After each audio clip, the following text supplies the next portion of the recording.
ஒரு காலத்தில் ஹஸ்தினபுரம் என்ற பண்டைய நாட்டில் கர்ணன் என்ற வீரர் வாழ்ந்தான்.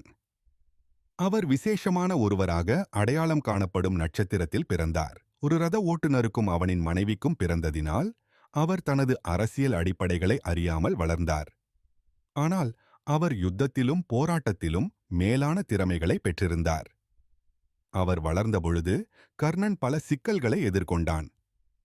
தனது மதிக்கைக்கேற்ப தெரியாது என அடித்து நொறுக்கப்பட்டோரும் கூட அவரது தோற்றத்தை கருப்பு தோள்கள் அடிப்படையில் அவர் பெரும்பாலும் மேற்கொள்ளப்பட்டனர். இருப்பினும் அவர் மரியாதை மற்றும் ஏற்றத்திற்குச் சென்றார்.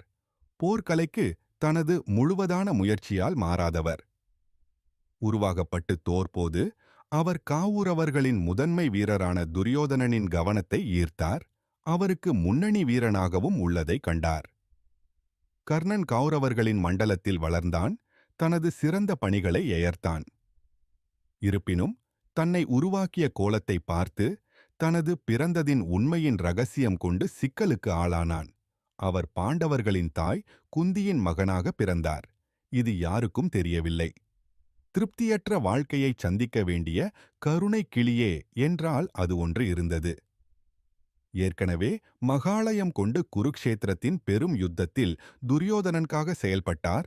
அவரது மேலான திறமைகள் வெளிப்பட்டதாகும். அவரது ரதம் அவரது மிதக்கத்துக்கு அடிப்படையாகவும் காணப்பட்டது மற்றும் அவர் எறிந்த ஒவ்வொரு பெரும்பேர் அவர் தீர்மானத்தில் உள்ளிட்டது. ஆனால் அவருடன் எவ்வளவு செய்த உங்கள் வாழ்க்கையை புனிதமாக கருத முடியவில்லை.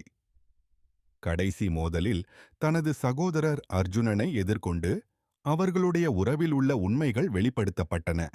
வேறு வழியில் கடிந்து கொண்டு பேயாராட்டத்திலுடன் விவாதிக்க நடந்தனர். கர்ணன் தனது பரிகாசத்தை உருமாற்றிய போராட்டத்தில் போகாமல் செயல்பட்டார். கணக்கில் வரவேற்று வருத்தமற்ற சிவரின் மகிழ்ச்சி அவரின் சிறு பாம்புகளை மிகவும் இடையூறு செய்தது. அவரது வீரமும் தியாகமும் காவியமாக மாறியது.